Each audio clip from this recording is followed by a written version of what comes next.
జగన్ కు మంచి పేరు వస్తుందనే చంద్రబాబు ఉక్కిరి బిక్కిరి అవుతున్నాడు. బొత్స సత్యనారాయణ అన్ని విషయాలను గవర్నర్ కు వివరించాం. మెడికల్ కాలేజీలు ప్రైవేట్ వాళ్ల చేతిలో ఉండకూడదు. పేదలకు మేలు జరగాలనే వైఎస్ జగన్ మెడికల్ కాలేజీలను తీసుకొచ్చారు. వైద్య రంగాన్ని వైఎస్ జగన్ అభివృద్ధి చేశారు. కోవిడ్ సమయంలో అనేక ఇబ్బందులు పడ్డాం. జిల్లాకు మెడికల్ కాలేజీ ఉండాలనే ఆలోచనతో ముందుకెళ్లాం. ప్రజల ఆరోగ్యం కోసం వైఎస్ జగన్ వైద్య రంగానికి నిధులు కేటాయించారు. 5 మెడికల్ కాలేజీలు మా హయాంలో పూర్తయ్యాయని బొత్స సత్యనారాయణ అన్నారు. ఒక విధానం ద్వారా అంతకుముందు జగన్మోహన్ రెడ్డి గారి నాయకత్వంలో వైఎస్ఆర్ పార్టీ ప్రభుత్వ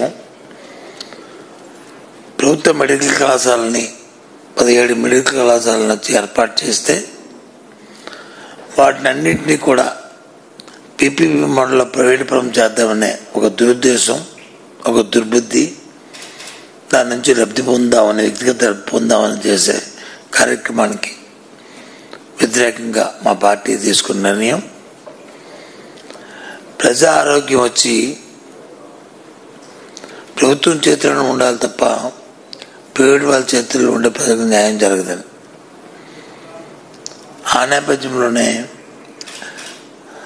మా నాయకుడు మా జగన్మోహన్ రెడ్డి గారి నేతృత్వంలో రాష్ట్రంలో ఉన్న ప్రజల తాలూకా ప్రభుత్వం ఆ రోజు ఏదైతే కేంద్రం తీసుకున్న పాలసీ ప్రకారం జిల్లాకు మెడికల్ కళాశాల ఉండాలని నేను తీసుకున్న అన్నిలో భాగంగానే అన్నయ్య నిన్న మొన్న పెట్టింది కాదు, కోవిడ్ తర్వాత వచ్చిన తర్వాత పెట్టింది కాదు.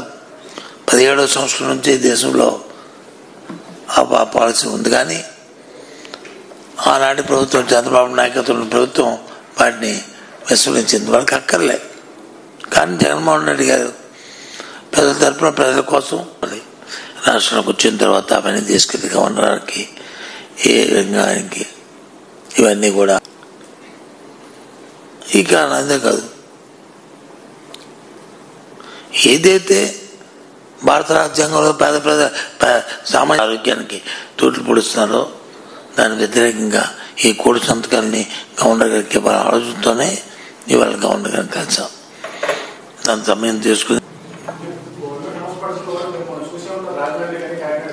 ప్రత్యక్షంగా పరోక్షంగా చేసి ఇక్కడ నుంచి మహారాష్ట్ర, ఇక్కడ నుంచి పశ్చిమ బెంగాల్ పంపించి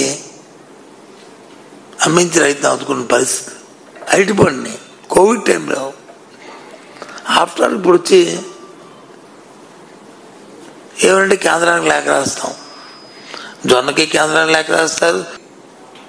స్కూల్ సైజ్ చూడండి, 18 నెలల 5 సంవత్సరాల కంటే 18 నెలల్లో ఎంతమంది పెరిగారో మీకే తెలుస్తుంది. మరి అప్పుడు జరగడం ఇప్పుడు ఏం జరుగుతున్నాయి?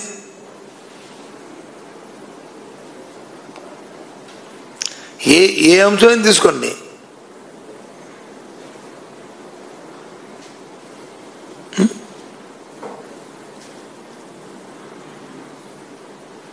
ఈజ్ ఆఫ్ డూయింగ్ అంటారు. బ్రహ్మాండంగా మా పరిపాలన ఉంది, గుడ్ గవర్నెన్స్ కాదు.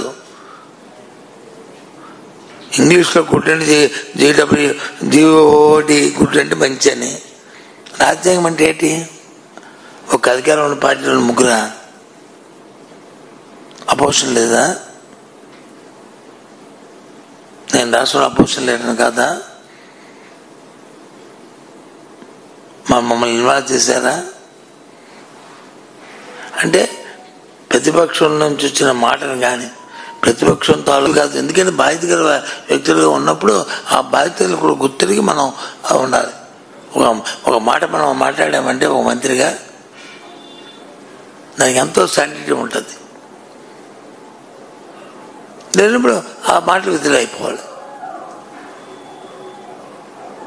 అది నా అభిప్రాయం. ఓకేనా? ఇంకేమున్నాయా?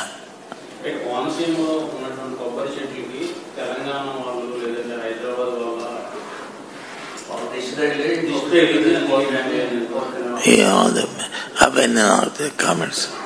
అదే కొబ్బరి చెట్లకి ఏమైనా తీస్తారు వాళ్ళకి వస్తుంది. ఎవరికైనా సరే అందంగా చూసినా, ఏదైనా బాగా పుష్టిగా చూసినా, ఎవరికైనా చూసినా బాగుందని అనుకుంటాం. అది తెలంగాణ వాళ్ళటి, మహారాష్ట్ర వాళ్ళటి, మనమేటి ఎవరైతే అలాంటివన్నీ కూడా అవి డిస్కషన్ ఏదో పాసింగ్ మార్కుల్లో వచ్చి ఉంటాయి. దాని గురించి పెద్దగా ఆలోచించకూడదు. ఓకేనా? Thank you.